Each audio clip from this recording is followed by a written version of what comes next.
神所亲爱的众子民，让我们一起宣告第3个五旬节的意义，以及诗篇91篇。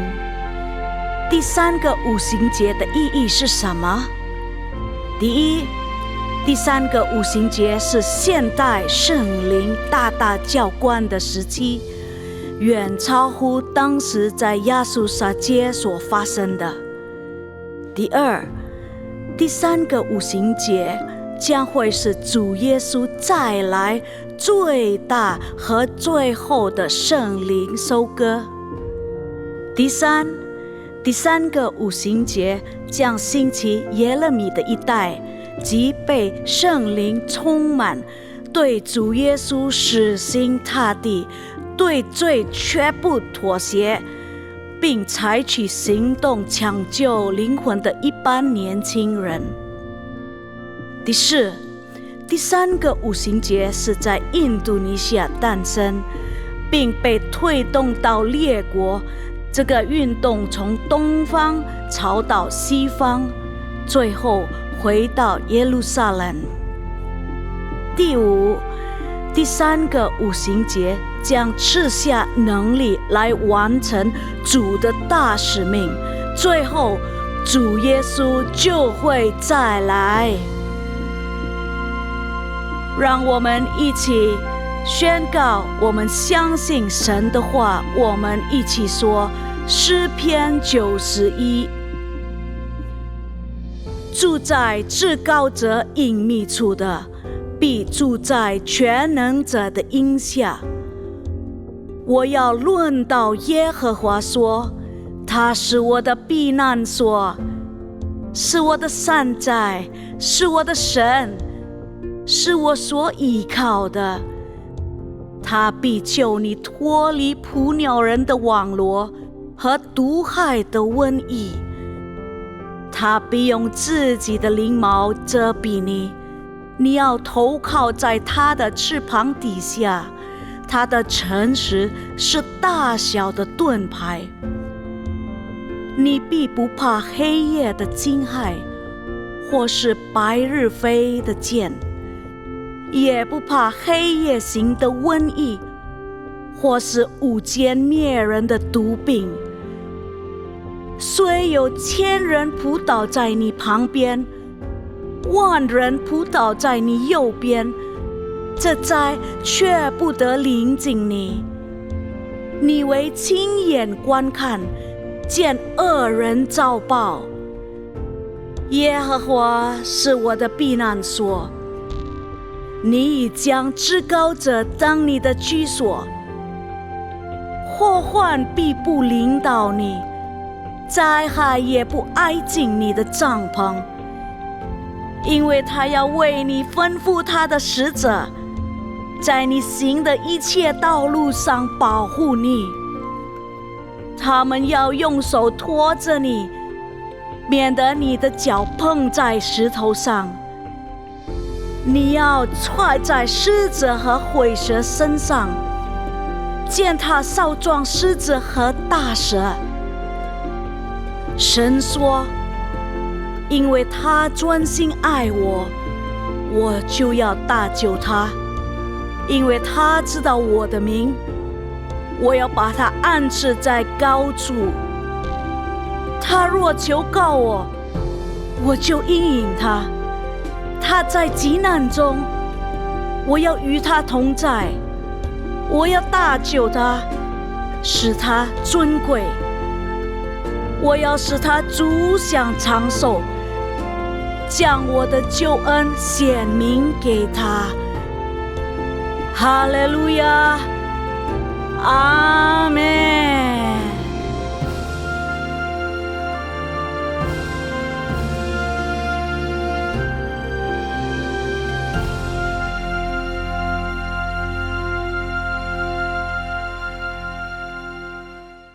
大家平安。我佩服你们，你们敢就是冲那些水那些淹的水冲过来，你赶过来，佩服你，佩服你们，阿们。跟你旁边的说，我佩服你，你是蒙福的人，阿们。Kalian berani lewatin banjir, kenakan air sampai ke sini, saya kagum. Dan saya cuma katakan Tuhan itu baik, amin. 神对我们很好。我们进到2026年， kita masuk tahun 2026， kita tahu satu hal， 我们知道神会带领我们，阿们。神会与我们同在，阿们。所以我们要一步一步跟他一起走，要跟他一步一步走的举手。来，我们预备好，我们要敬拜他，我们要赞美他。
手，将我紧紧抓住，一步又一步，这是盼望之路。你爱的手牵引我走这人生路，你爱的手牵引我走这人生路，你爱的手牵引我走这人生路，你爱的手牵引我走这人生路。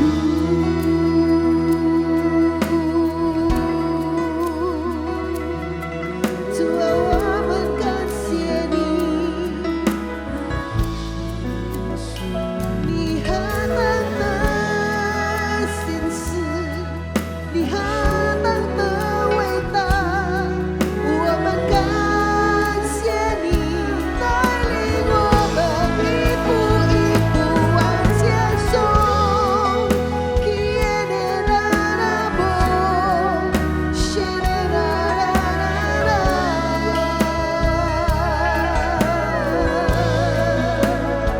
哈利路亚！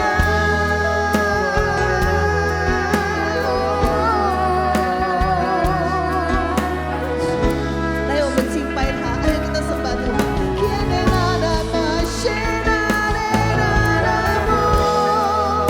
我们感谢你，我们敬拜你，我们赞美你。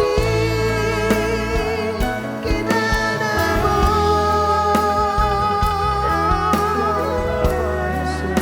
是你的哈利路亚。Let every breath praise the Lord. Oh, let every breath praise the Lord. Worship the Lord. Quiere dar amor.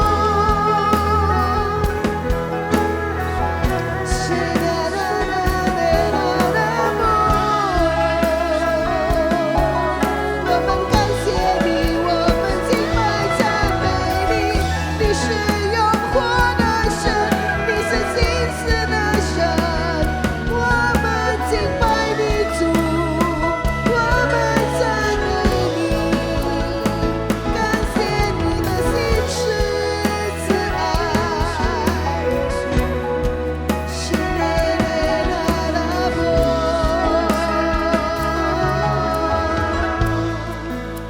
我时刻献上感恩，我献上感恩，你是信实的真神，你永远扶持我。我时刻献上感恩，我献上感恩，你是信实慈爱天父。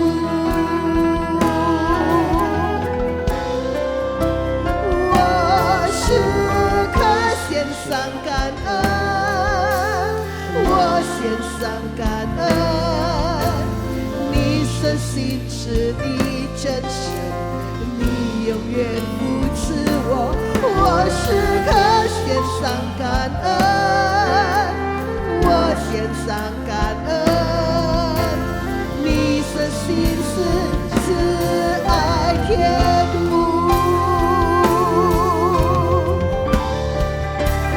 我时刻献上感恩，我献上感恩，你是信实的真神，你永远扶持我。我时刻献上感恩，我献上感恩，你是信实慈爱天父。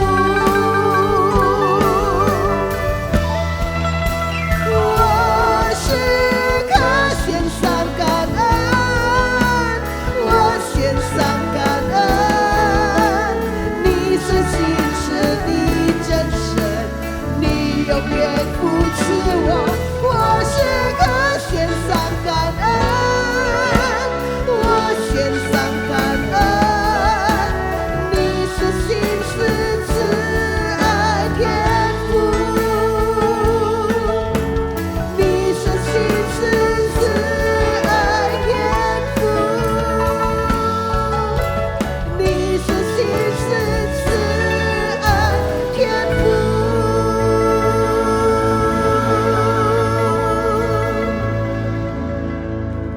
主，我们感谢你，你是信实慈爱的天父，你必定帮助我们，与我们同在，引领我们，带领我们度过2026年。我们感谢你，祷告奉主耶稣基督的名，哈利路亚，阿门！给主热烈的掌声。我请各位一起站起来，如果坐着一定会很冷的，所以站起来动一动会有一点点，就是比较活泼，好不好？ Kalau duduk mulu dingin loh. Jadi mendingan bangun, bangkit berdiri, kita menari untuk Tuhan. Amin. Ya wei zu tiao wu de, jisou, angkat tangan semuanya. Yuk, kaki kanan, kaki kirinya semua goyang. Yuk, 开始。一起来，你的脚全部把它动一动。领受，领受天堂来的喜乐。 是我水中最大的力量，我感受你奇妙大爱，在我生活中常与我同在。领受，领受，那是我心中荣耀的盼望。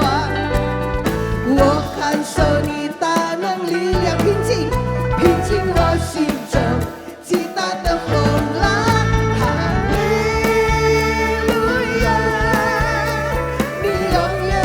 住在我心中，我心不在，我心不再有这失望，因你是我生命力量。哈利路亚！我要欢呼歌颂你生命，是天喜乐现在降临，充满我心。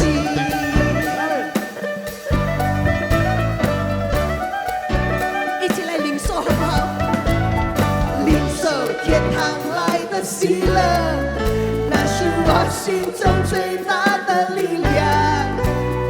我感受你奇妙大爱，在我生活中常与我同在。领受天堂来的喜乐，那是我心中荣耀的盼望。我感受你大能力量，平静我心中。 极大的风，一起来，哈利路亚，哈利路亚！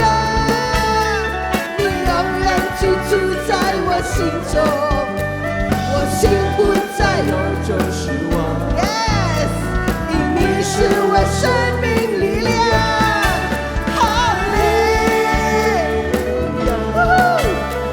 我要歌颂你生命，是天喜乐现在降临。 充满我心，一起来说哈利路亚，哈利路亚！你永远居住在我心中，我心不再有这失望，因你是我生命力量，哈利路亚！我要歌颂你生命。 天喜乐现在降临，充满我心。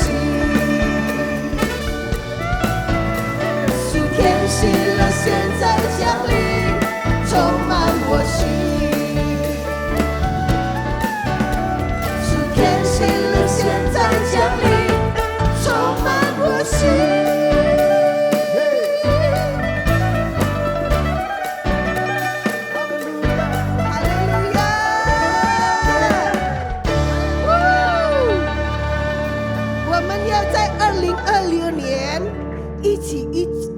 一起走, amin.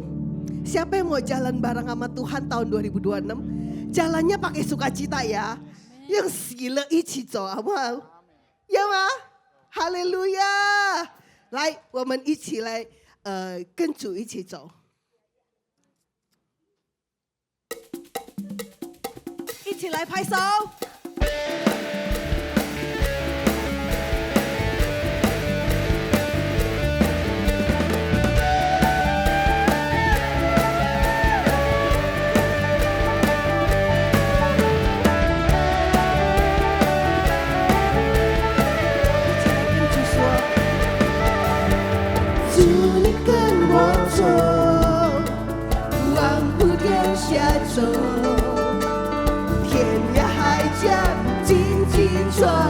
我。现在举起你手说，主我跟你走，主我跟你走，往普天下走，是因有故，紧紧跟你走。再次我们说，主你跟我走，往普天下走，天涯海角紧紧抓住我。主我跟你走，主我跟你走，往普天下走，是因有故，紧紧跟你走。因你是万王之王，万主之主，有你跟着我，我害怕什么？因你战胜死亡，大胜君王，这信心的路我永不回头。现在我们要唱第一段，就是开启我的眼，星星的双眼，开启我的眼，星星的双眼，看那天使天君在身边。跟主说，说着我的心，说着我的心，谦卑的聆听，你的话语深植在我心。因你是万王之王，万主之主，有你跟着我，我害怕什么？因你战胜死亡，大胜君王，这信心的路我永不回头。因你是万王之王，耶，他是什么？万主之主，有你跟着我，我害怕什么？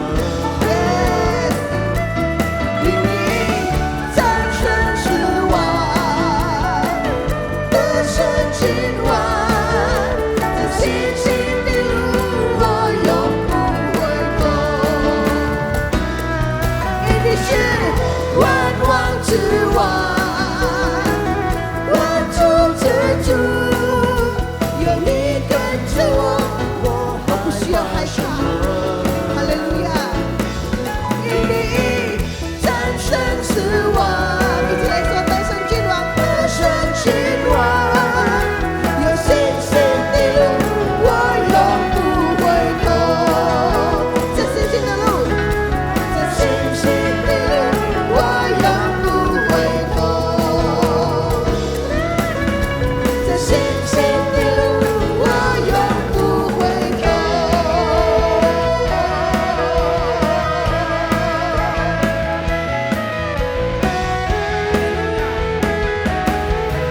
你是得胜的君王，感谢主，你是万王之王，你是万主之主，你配得一切的敬拜和赞美。哈利路亚！弟兄姐妹们，我们一起站立，我们一同来宣告：2026年是大使命之年。2026年是大使命之年。2026年是大使命之年。感谢我们的主，我们同心合一的献上我们的感恩，一起来祷告。哈利路亚！感谢阿爸父，感谢主，你赐给我们祷告的权柄，让我们可以在这里为万国万民祷告。我们也要为我们的国家印度尼西亚来祷告。感谢主，你赐福给印度尼西亚平安，求主来祝福这地，医治这地，阿们。祝福印度尼西亚的政治、经济、社会和民生各个方面都稳定发展，繁荣昌盛。愿你的百姓在这块土地上能够安居乐业。感谢主，赞美主。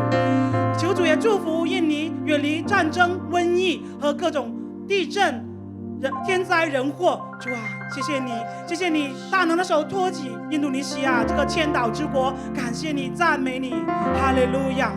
主啊，我们要特别为国家的领导人、总统，把波波先生和副总统，把 Gibran 先生，为他们的健康献上感恩。感谢主赐给他们从上头而来的能力，治理好这个国家。愿他们有敬畏神、爱百姓的心，按着神的心意来制定各种方针政策，祝福这个国家能够长治久安，祝福百姓能够安居乐业。哈利路亚，感谢神，哈利路亚。在这末后的时代，我们也感谢主，你兴起我们的教会，我们要特别的为我们的教会领袖来祷告。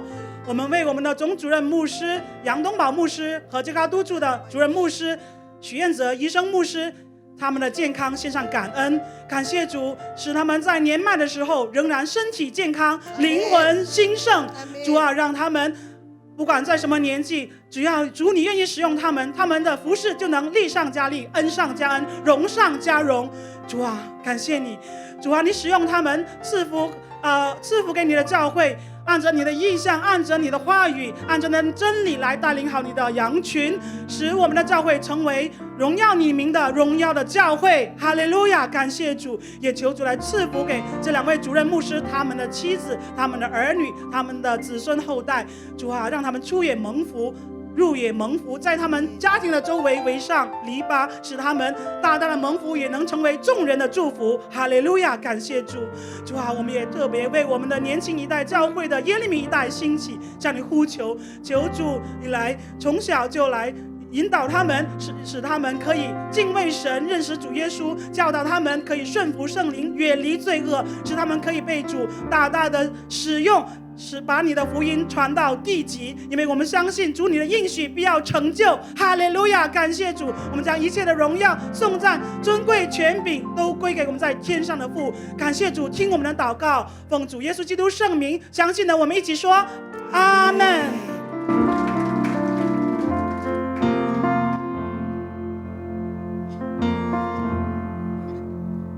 Selamat pagi jemaat yang dikasihi Tuhan Yesus. 大家早上好，大家请坐。 Hari ini bertepatan minggu ketiga di mana kita bisa memberikan persembahan diakonia. 刚好今天就是第3个礼拜，我们第3个礼拜一定会给了一些慈善奉献。 Persembahan diakonia diperuntukkan untuk orang-orang yang membutuhkan pertolongan-pertolongan dari setiap kita. 然后慈善奉献就是为了那些就是比我们不幸的弟兄姊妹。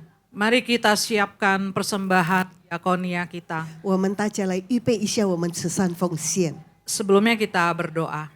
还没有奉献之前，我们先祷告。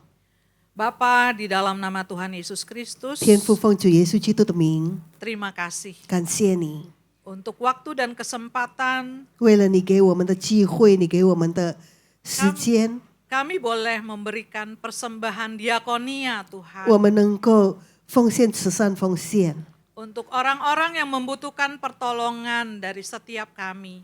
给那些需要我们帮助的人。 Tuhan Yesus, 主耶稣， berkati keluarga besar kami, 祝福我们的大家庭， anak-anak, 我们的孩子 cucu, 们，我们的孙子们， menantu, 我们的女婿们， sahabat-sahabat 我们 kami, 的朋友们， usaha 我 pekerjaan 们的工作，我们的 kami 事业， berlimpah-limpah. 丰丰盛盛的祝福我们。 Kami siap 我们预备好， untuk memberikan persembahan diakonia 来把这个慈善奉献献给你。 di dalam nama Tuhan 奉 Yesus. 主耶稣基督的名， Kami sudah berdoa 我们已 dan 经 mengucap 祷告，献上 syukur. 感恩。 Haleluya. 哈利路亚， Amen. 阿门。一边奉献，我们要听一些的报告，请。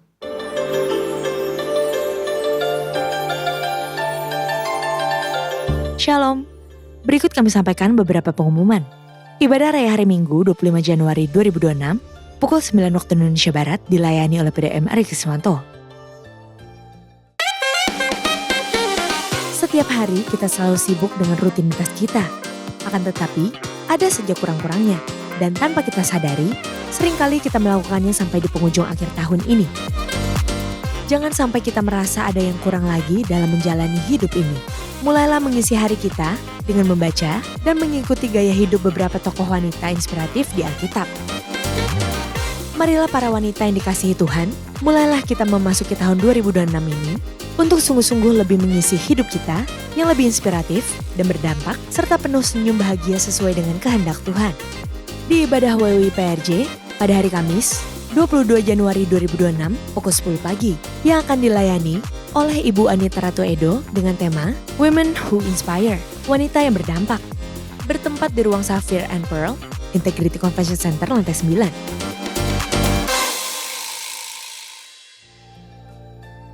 Unit pengajaran CK7 akan melaksanakan wisuda KOM 100, 200, dan 300 CK7, batch 13 sampai dengan 15, dan KOM Digital batch 1 sampai dengan 3, yang akan diadakan pada hari Minggu 18 Januari 2026, pukul 16.30 waktu Indonesia Barat.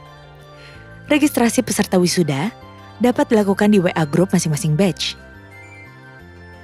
Unit pelayan jemaat CK7 mengadakan baptisan air pada hari Sabtu 24 Januari 2026 pukul 8 waktu Indonesia Barat. Bagi Bapak Ibu yang ingin dibaptis, harap dapat segera mendaftarkan diri. Pendaftaran dibuka mulai tanggal 4 sampai dengan 19 Januari 2026 secara online via www.gbprj.org atau di kantor sekretariat ibadah onsite masing-masing cabang. Untuk info lengkap seluruh kegiatan GBPRJ CK7, maka Bapak Ibu dapat follow sosial media GBPRJ baik di Instagram, TikTok, maupun Facebook. Sekian pengumuman pada hari ini. Terima kasih atas perhatian Bapak Ibu sekalian. Tuhan Yesus memberkati.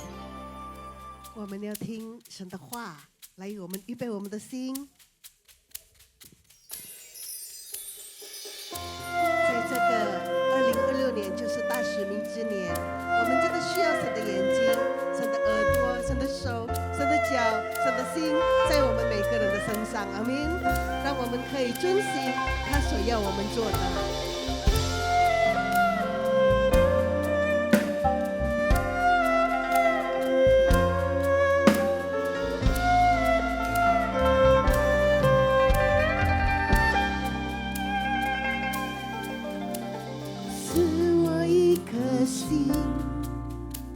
像耶稣的心，你们若满有怜悯和慈爱，赐我的眼睛，像主的眼睛，举目观看四方，庄稼必要收割。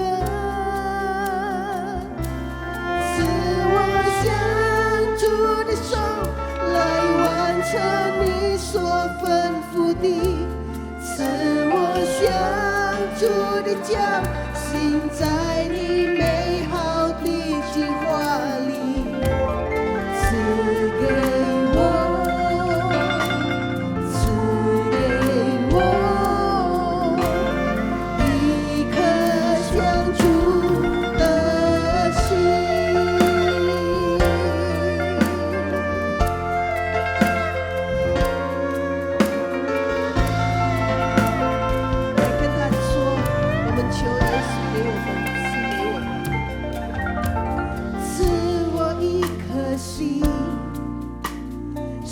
耶稣的心，你温柔满有怜悯和慈爱，赐我的眼睛，像主的眼睛，举目观看四方，庄稼必要收割。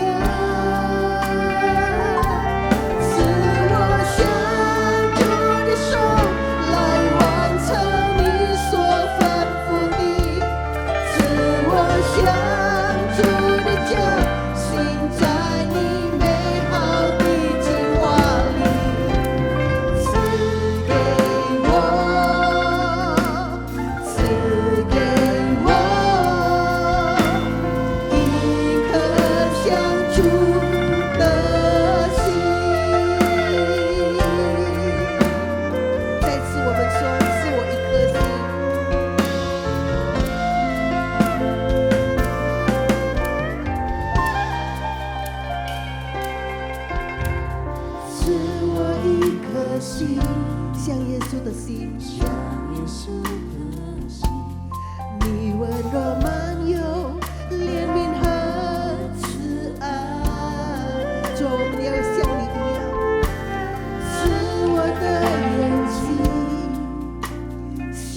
主的眼睛，举目观看四方，庄稼必要收割。赐我向主的手来完成你所吩咐的，赐我向主的脚行在你美好的计划里。赐给我，赐给我一颗向主的心，赐我一颗心，赐给我主的手来完成你所吩咐的，赐我向主的脚行在你美好的计划里。赐给我，赐给我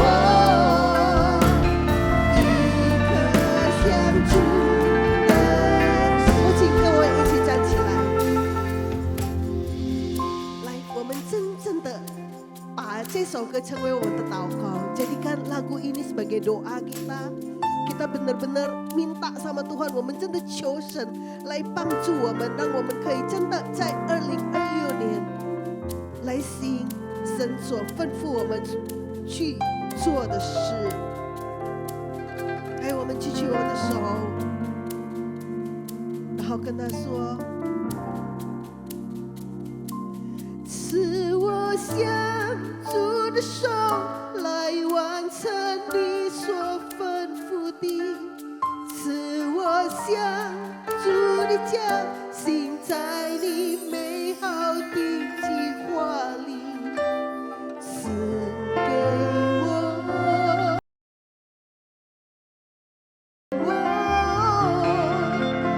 一颗向主的心。再次我们说，赐我向主的手，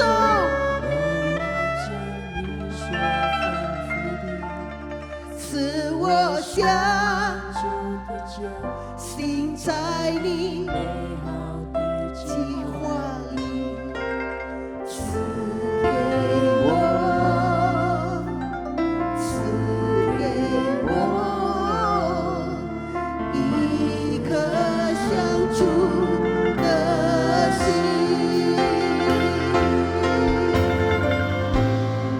再次，赐给我主的手来完成你所吩咐的，赐我向主的脚行在你美好的计划里。赐给我，赐给我一颗向主的心，赐我向主的手，赐我向主的手来完成你所吩咐的，赐我向主的脚行在你美好的计划里。赐给我，赐给我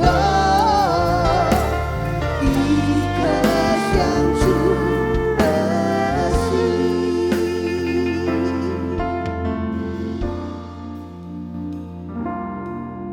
天父，我们再次的感谢赞美你， Bapa, sekali lagi kami naikkan syukur kami di hadapan-Mu. 感谢你给我们这美好的一天， Terima kasih buat hari yang indah Tuhan beri bagi kami. 感谢你给我们这美好的一年。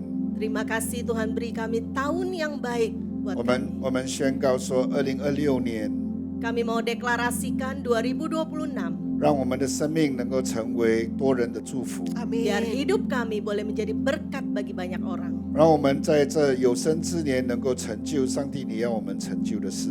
Di masa-masa hidup kami, biarlah kami boleh menyelesaikan yang Tuhan ingin kami selesaikan dalam hidup kami. 今天早上我们再次的把我们仰望在你的恩手， Sekali lagi kami menyerahkan hidup kami, diri kami sepenuhnya ke dalam tangan kasih-Mu. 带领我们， Pimpin kami, 引导我们， tuntun kami, 教导我们， ajar kami, 愿我们能够成为合你使用的器皿。 Amin. biar kami boleh menjadi alat yang berkenan di hatimu. 献上我们的感恩， Kami naikkan syukur kami, 祝福今天早上的话语， berkati firman-Mu pagi hari ini, 让今天的话语能够落在好的土里，开花结果。 biar firman boleh jatuh ke atas tanah hati yang baik, berbunga dan berbuah-buah. 献上我们的感恩，听我们的祷告，奉耶稣的名祈求，阿门。 Naikkan syukur kami, Tuhan dengar doa kami di dalam nama Tuhan Yesus kami berseru, amin. 阿门。让我们把荣耀的掌声归给耶稣。我们 Hormat 谢谢我们 kemuliaan 的， pujian bagi 我们也 Tuhan. 谢谢我们的敬拜团。 Terima kasih buat tim pujian. 谢谢他带领我们进入神的同在里。 Terima kasih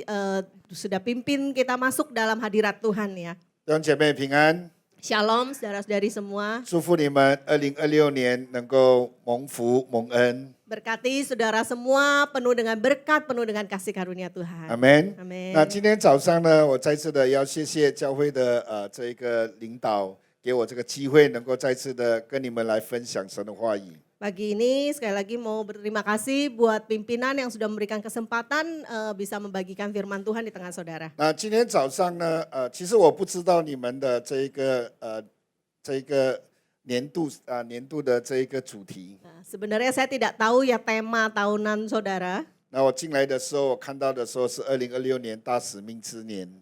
Tapi ketika saya masuk, saya melihat bahwa 2026 adalah tahun amanat agung. 弟兄姐妹，我们不是喊口号 Saudara-saudari, kita bukan lagi meneriakan yel-yel. 喊口号呢，不管你怎么喊都没有用的， Karena kalau yel-yel diteriakkan bagaimanapun juga nggak ada gunanya. 而是我们真的要相信，既然神给他的仆人这一个的启示跟亮光， Tapi kita mau percaya ketika Tuhan memberikan visi kepada hambanya, 那我相信呢，这都是对我们特别我们的生命是有关系的。 kita percaya bahwa ini spesial, ini ada hubungannya dengan hidup kita. 你要怎么样成为一个合用的器皿？ Bagaimana kita bisa menjadi bejana yang berkenan. 那当然你一定要根据神的教导， Tentu kita harus mengikuti ajaran Tuhan. 成为上帝要你成为的人。 Menjadi orang yang Tuhan inginkan kita, seperti yang Tuhan 就 inginkan. 好像我们每一个人都有孩子， Sama seperti setiap kita punya anak. 很多时候呢，我在教导我教会的弟兄姐妹， Banyak kala ketika saya sedang memberi pengajaran kepada jemaat di gereja kami, 你的孩子不是你想要他成为什么样的人， anak saudara bukanlah sesuatu yang kalian ingin jadikan apa gitu. 你家的儿子是要成为上帝要他成为的人。 Tetapi anak di rumahmu adalah untuk dijadikan seperti apa yang Tuhan mau. 所以呢，很多时候呢，很多家庭呢都会要孩子呢或者是做爸爸妈妈想要的东西。 Seringkali di dalam satu keluarga ya anak dituntun atau dibimbing untuk melakukan yang ingin dilakukan oleh papa mamanya. 弟兄姐妹，你不要忘记， Saudara-saudari jangan lupa, 虽然儿子是我们的， walaupun anak-anak itu anak kita, 可是你只不过是一个管家的角色。 tetapi saudara-saudari kita semua hanyalah pengurus atau pengelola ya. 孩子真正的主人不是你跟我， Tuan dari anak-anak kita, bukan kita sebagai orang tuanya. 孩子真正的主人是上帝。 Tuan yang sesungguhnya bagi anak-anak kita adalah Tuhan. 他只是要让我们成为一个好管家， Tuhan hanya ingin supaya kita menjadi pengelola atau pengurus rumah yang baik. 来教育这个孩子成为一个敬虔的人。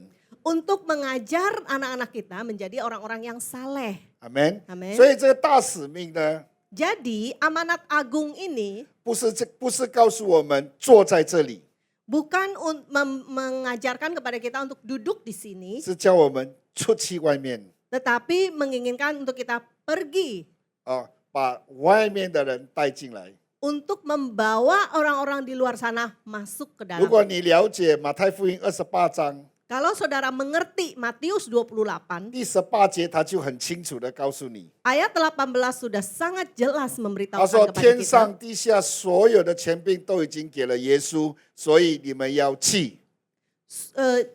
karena kuasa di langit, di atas maupun di bumi telah diberikan sepenuhnya kepada Tuhan Yesus. Sebab itu kita harus pergi. 所以你去的时候呢， Ketika saudara 你不是没有能力的， Ketika saudara pergi, bukan pergi tanpa kuasa. 你去是带着耶稣的能力跟权柄。 Tetapi ketika saudara pergi membawa kuasa dan otoritas Tuhan Yesus. 阿门。 Amin. 所以今天早上呢，我要跟大家分享的信息主题是2026年回到原点，开始新的。 Jadi tema yang mau saya bagikan pagi ini 2026 kembali ke titik asal dan memulai yang baru, masuk dalam masa anugerah. 这一个的主题呢，也从我的孩子们的身上得到的启示。 Tema ini didapat dari pewahyuan dari anak-anak kami, anak-anak saya. 所以呢，我要告诉你，2026年呢，你会经历，而且你会进入恩典的时刻。 Jadi di tahun 2026 saudara akan mengalami bahkan akan memasuki masa anugerah. 等一下我就会跟你分享什么意思叫做进入恩典的时刻。 Nanti akan saya jabarkan apa yang dimaksud dengan masuk ke dalam masa anugerah. 那么在开始之前呢，我们要从几个的经文呢，透过几位的这一个伟人呢的生命呢，来学习我们今天。 Sebelum masuk dalam tema kita, kita mau belajar dari beberapa tokoh Alkitab ya.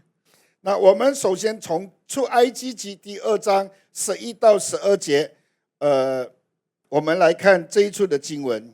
Pertama-tama mari kita lihat dari kitab Keluaran 2 ayat 11 sampai 12. 那这一位人呢，这一位伟人呢，他叫摩西。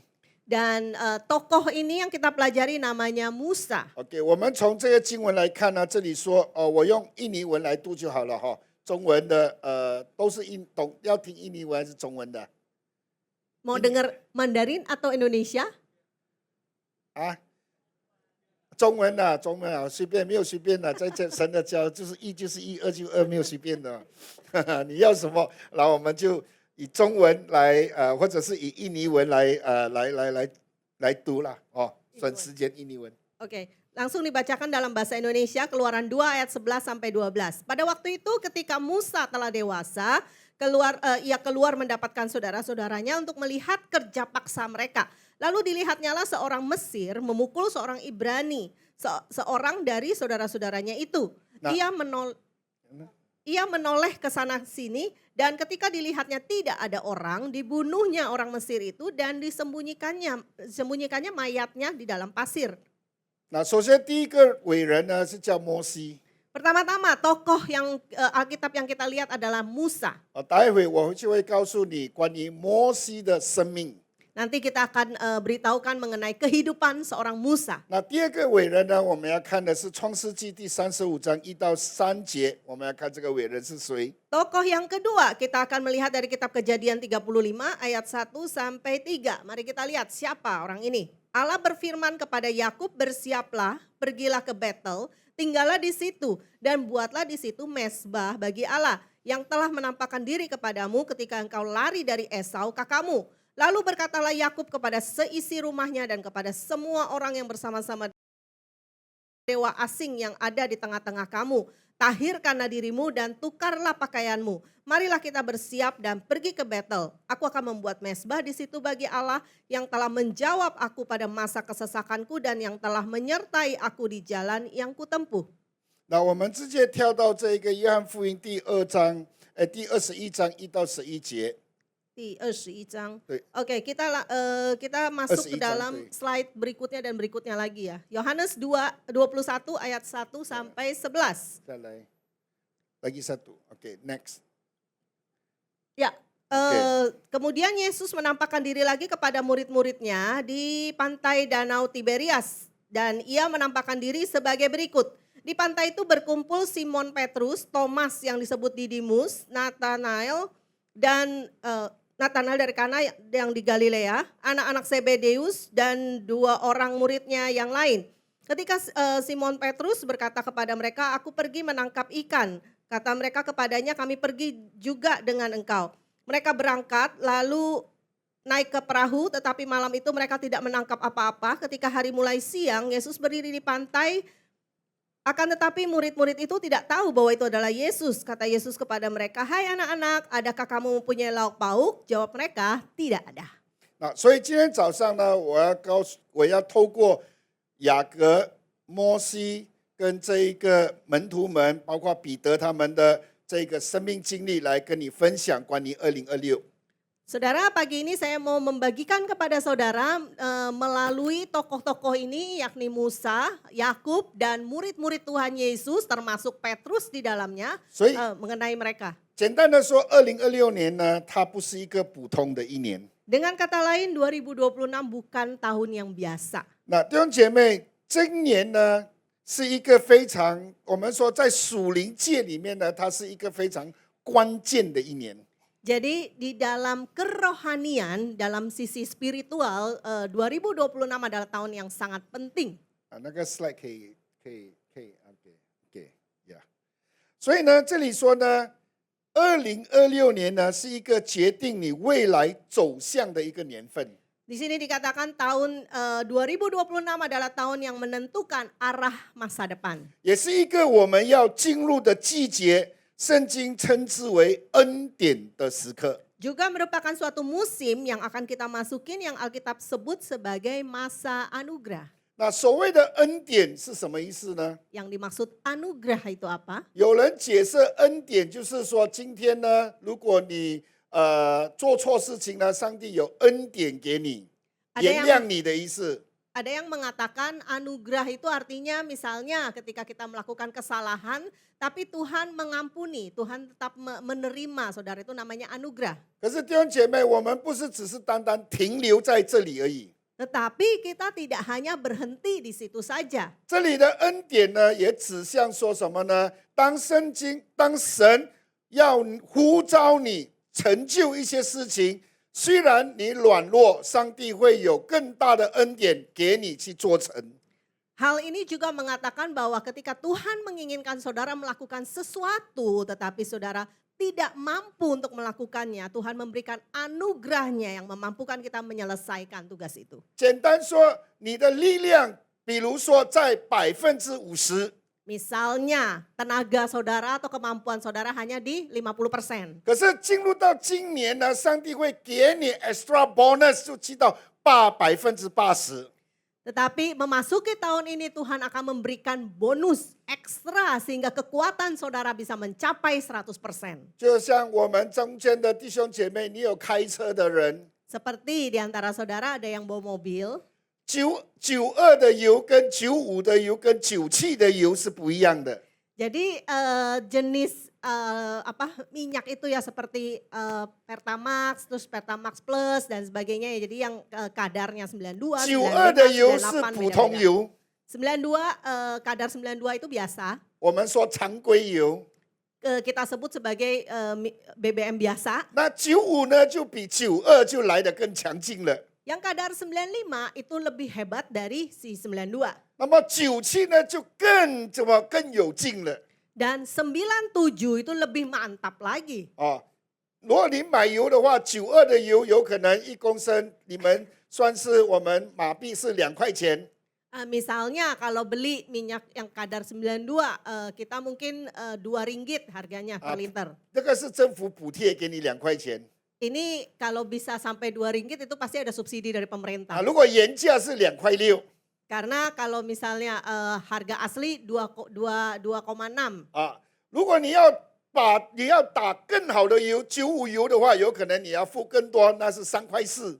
Kalau saudara yang mau saudara pakai adalah kadar 95, itu saudara harus siap bayar lebih mahal ya. 可是 3,4 misalnya. 上帝告诉你，今年 Tetapi Tuhan memberitahukan saudara tahun ini, 你虽然是属于92油， walaupun saudara kadarnya kadar 92, 可是我会让你成为97的油。 tetapi aku akan menjadikan saudara kadar 97. 这个叫做恩典的时刻。 Ini yang dinamakan masa anugerah. 那恩典给你更多的恩典，不是要你享受， Diberikan anugerah yang lebih besar bukan untuk kita senang-senang, 而是要让你能够成就。 tetapi untuk saudara bisa menyelesaikan. 所以呢，我们相信呢，2026年呢是一个什么年呢？神会密集的临到人类的一年。 Jadi dikatakan 2026 itu adalah tahun di mana Tuhan akan secara intensif ya datang kepada saudara. 意思就是说，今年你会感觉到，或者是你会经历到上帝拜访，很密集的拜访你的一年。 Jadi dengan kata lain, tahun ini saudara bisa merasakan bahwa Tuhan akan datang secara intensif dalam kehidupan saudara. 它不是偶尔的， Bukan sesekali, 它是很频繁的。 tetapi sering kali. 它不是轻轻点一下的， Bukan hanya sekedar sentuhan ringan, 它会让你经历触摸、对齐或者是呼召。 tapi dia akan membuat saudara merasakan jamahan yang nyata, penyelarasan dan panggilan. 那你知道吗？很多的问题呢，不在于神， Jadi saudara tahu kadang-kadang ya banyak kali malah ya bahwa pertanyaannya bukan pada Tuhan. 就比如说，不是神会不会来拜访我们， Misalnya Tuhan bakal datang nggak ya, menjamah aku nggak ya gitu. 关键是你预备好了没有？当神拜访了你， Tetapi kuncinya adalah apakah kita siap ketika Tuhan datang. 上帝拜访你不会只是单单来跟你说 “hello”， Ketika Tuhan datang menghampirimu, enggak cuma mau ngomong halo gitu. 上帝如果拜访你，他一定有吩咐的。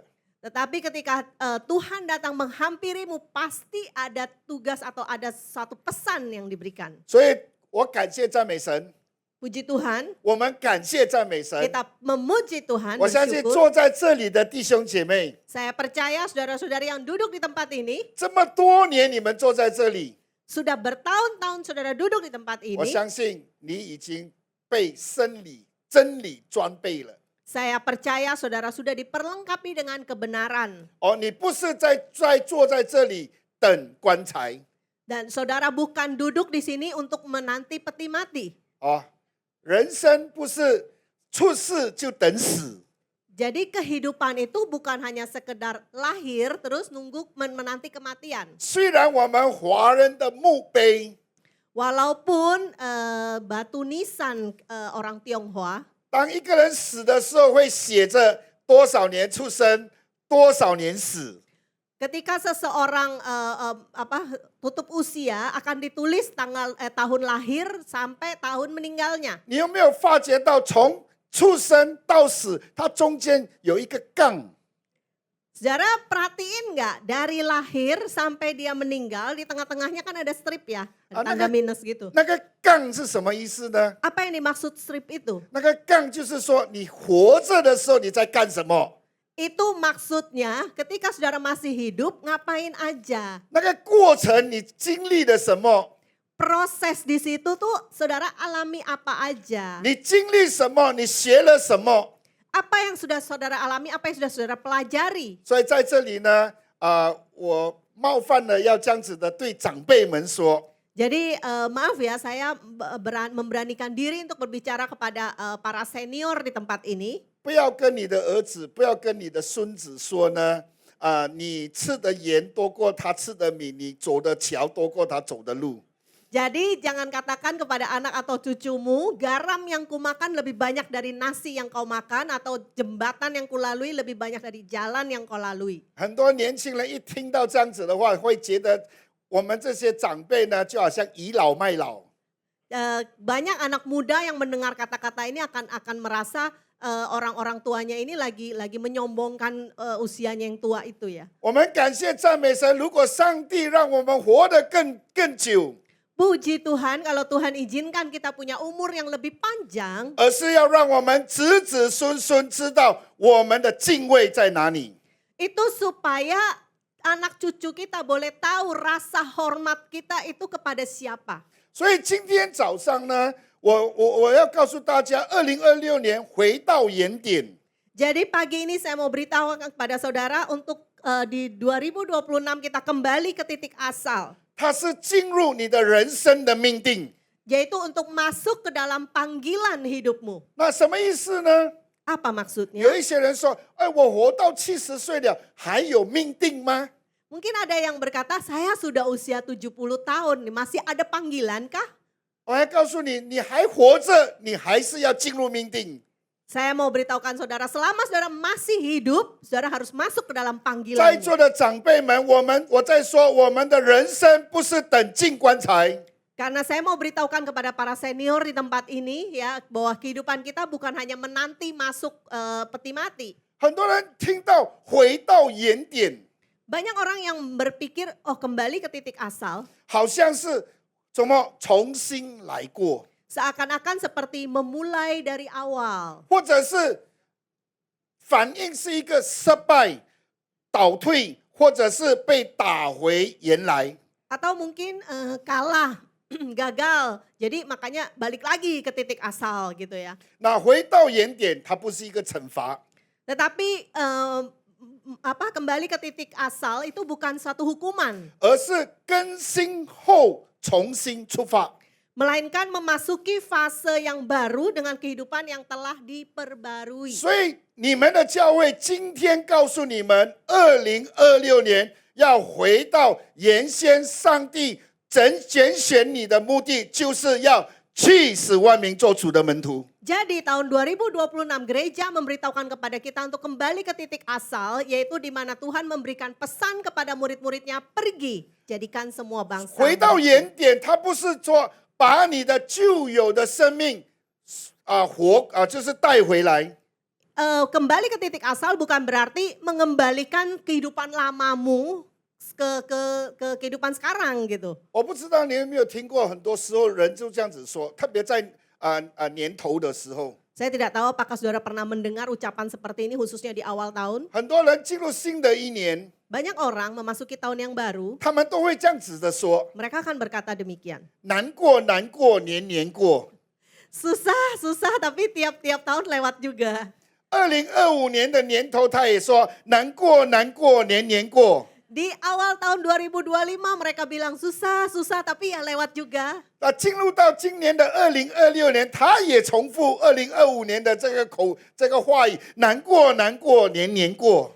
Masuk tahun 2026 tetap lagi kata-kata seperti itu yang diucapkan. Susah tapi akan dilewati. 弟兄姐妹，我想请问你，你还是要过等下来到2027年，你还是要讲同样的问题吗？难过，难过，年年过。 Saudara, saya mau tanya, apakah nanti sampai masuk tahun 2027 tetap kata-katanya sama, susah tapi akan dilewati juga gitu?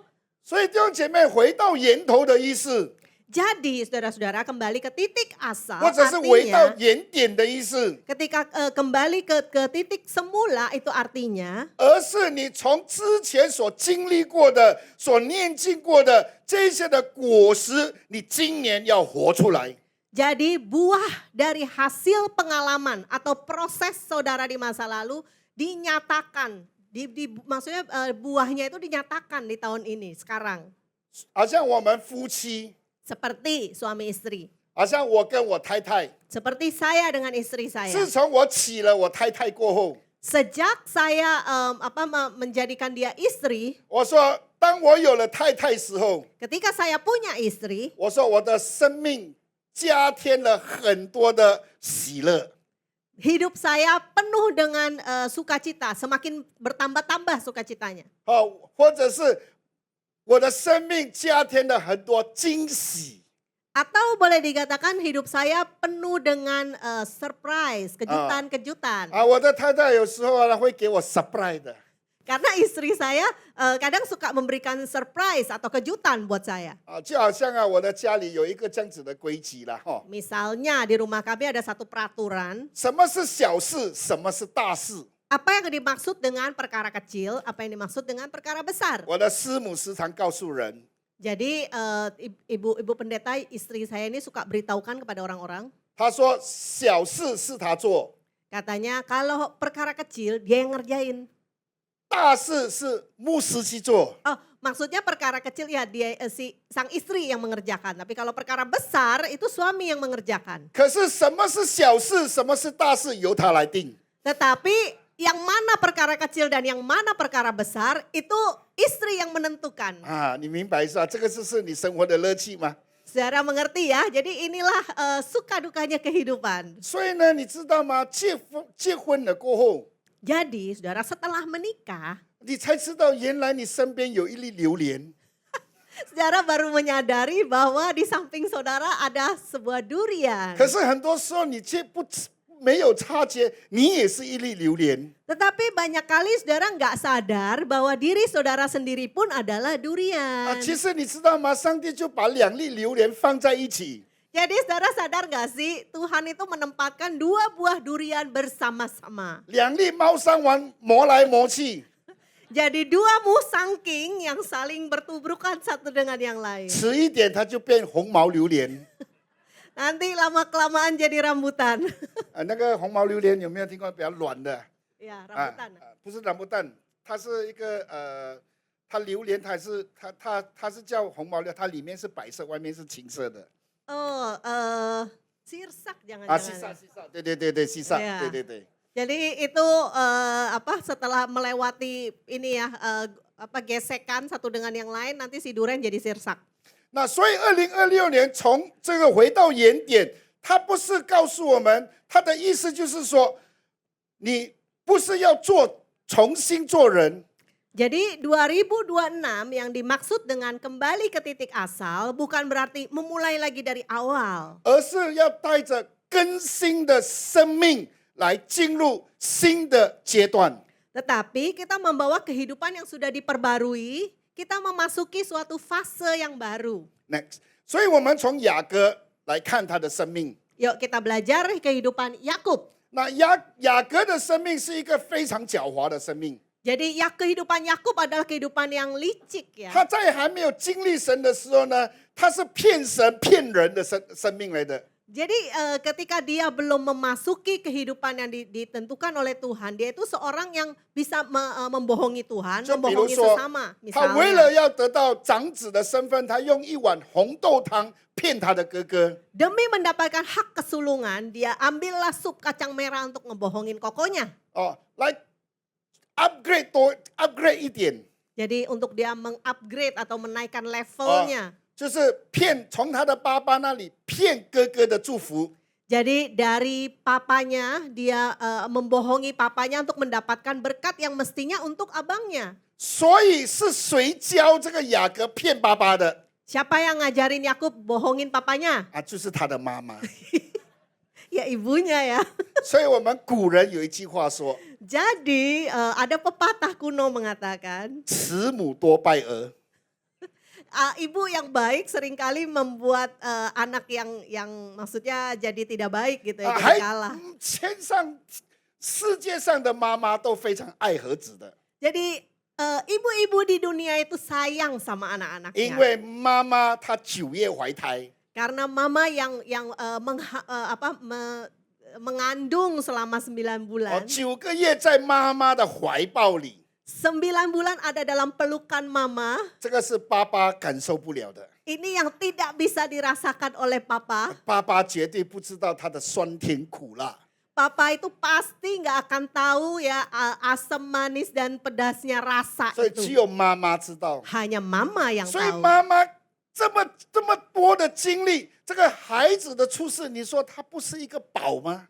Jadi begitu banyak yang dialami oleh mama untuk kelahiran anak ini, bukankah anak ini nanti jadi permata buat dia? 很多孩子做错事情，妈妈都会保护他的。 Banyak kala anak melakukan kesalahan, mama yang lindungi. 啊，他不是爱孩子， Dia bukan cinta anaknya, 原则上他是害孩子。 tetapi pada dasarnya akhirnya ya dia malah mencelakai 啊 anaknya.，中文字爱跟害差不多一样音的。 Jadi dalam bahasa Mandarin ya, ai itu mengasihi cinta, hai itu mencelakai. Nadanya mirip-mirip ya. 所以我们古人也有一句话这样子说： Sebab itu pepatah kuno ada lagi yang berkata demikian. 爱的更深， Semakin dalam mengasihi, 害的更多。 semakin banyak mencelakai. 啊，是不是这样子啊？ Tuh begitu 哦 nggak? 那雅各的生命就是这样子。 Jadi gitu nih yang terjadi pada Yakub. 哦，我告诉你，他遇到一个对手了。 Saya beritahukan saudara, akhirnya Yakub ketemu lawannya. 哦，一山有一山高， Jadi ada gunung yang lebih tinggi gitu ya. 天上有天人上有这个人上有人， Di atas langit ada langit, di atas manusia ada manusia yang lebih hebat. 他遇到他的舅舅了， Ketemu dia sama pamannya. 高手。 Ya, ahli juga 你 ini. 怎么样骗你的哥哥？ Gimana kamu membohongi abangmu? 你怎么样骗你的爸爸？ Bagaimana kamu membohongi papamu? 哦，我就怎么骗你。 Begitu saya membohongimu juga. 所以雅各呢，被他的舅舅利用了20年来做什么？免费工。 Jadi pamannya ini memanfaatkan Yakub 20 tahun kerja gratis sama 所以 mamanya. 呢，他是从一个抓取者到被神抓住的人。 Jadi Yakub adalah seorang yang memburu atau maksudnya dia menangkap sesuatu dengan caranya hingga menjadi seorang yang ditangkap oleh 那 Tuhan. 这些事以后， Setelah kejadian-kejadian ini, 那突然他的哥哥要，因为他的哥哥要追杀雅各，雅各才逃命的嘛。 jadi ceritanya kan karena dia membohongi abangnya mau membunuh dia terus mengejar dia, makanya dia harus kabur kan. 那来到节季， Lalu sampai pada akhirnya 哦，雅各知道无路可逃， Yakub tahu udah nggak ada jalan lagi untuk kabur. 啊，他就想到什么？ Jadi dia berpikir 想到回到珀利恒， dia 伯特利， jadi dia berpikir untuk kembali ke Betel. 啊，在那里再一次的筑坛。 Kembali ke Betel untuk membangun mesbah lagi. 筑坛的意思就是再一次的朝见神。 Maksudnya membangun mesbah adalah sekali lagi mau cari Tuhan. 哦，刚才立宏祷告有一句话说，让印度尼西亚远离战争。 Jadi tadi doa syafaat menyampaikan Indonesia supaya terhindar dari peperangan. 哦，就好像我们很多这里的人为以色列祷告的时候，神啊，让这个战争不要临到以色列。 Seringkali kita berdoa buat Israel juga begitu ya, supaya Israel dihindarkan dari banyak peperangan. 其实不是这样子祷告， Sebenarnya bukan begitu 不 doanya. 是让印度尼西亚远离战争。 Bukan supaya Indonesia terhindar dari peperangan. 哦，战争是必然的事情， Karena peperangan itu sesuatu yang pasti. 因为24章就会告诉你。 Karena di Matius 24 memberitahukan. 在还没有讲到天国的福音要传遍天下，对万民做见证，然后末期才来到啊。 Ketika Injil sudah tersebar ke seluruh dunia untuk menjadi saksi, maka akhir zaman itu akan tiba. 怎么样才能够把福音传遍天下？ Bagaimana supaya Injil bisa sampai ke penjuru dunia? 24章的14节的上半段， Jadi sebelum masuk di ayat 14, ayat sebelumnya, 耶稣说：“你必须会听到民攻打民，国攻打国，会有瘟疫，会有什么样，会有灾难。然后这些事你要做，然后福音才传遍天下。” karena di ayat sebelumnya dikatakan kita akan mendengar deru perang, negara akan menyerang negara, kemudian ada wabah dan sebagainya. Setelah semuanya itu terjadi, Injil akan tersebar ke seluruh dunia, baru tiba 如果 kesudahan 印度 zaman. 尼西亚、马来西亚远离战争， Kalau Indonesia, Malaysia jauh dari peperangan, 那我告诉你，我们天天就享受在这边，你说多舒服啊！ jadi tiap hari kita mah nyantai-nyantai aja di sini ya, nyaman ya. 所以我为你们感谢赞美神。 Jadi saya bersyukur kepada Tuhan 哦， untuk 特 saudara. 别今天呢，外面争取了，你还可以来教会。 Khususnya hari ini di luar banjir, saudara tetap bisa hadir. 为你向神感恩。 Saya mengucap syukur sama Tuhan untuk 阿门 saudara 所以弟 semua. 兄姐妹，雅各这个20年的经历，他不是被挨打， Jadi Yakub pengalamannya 20 tahun ini dia bukan dipukul, 而是这个20年的他累计经验。 tetapi maksudnya dia bukan dihukum ya selama 20 tahun, tetapi dia mengumpulkan pengalaman. 弟兄姐妹，我们在世这么多年，我们累计了多少的经验？ Saudara, kita hidup di dunia ini sekian tahun gitu, kita sudah mengumpulkan berapa banyak pengalaman. 如果今天你是带着一个宗教的心态来教会，我告诉你，再做多神年都没有用。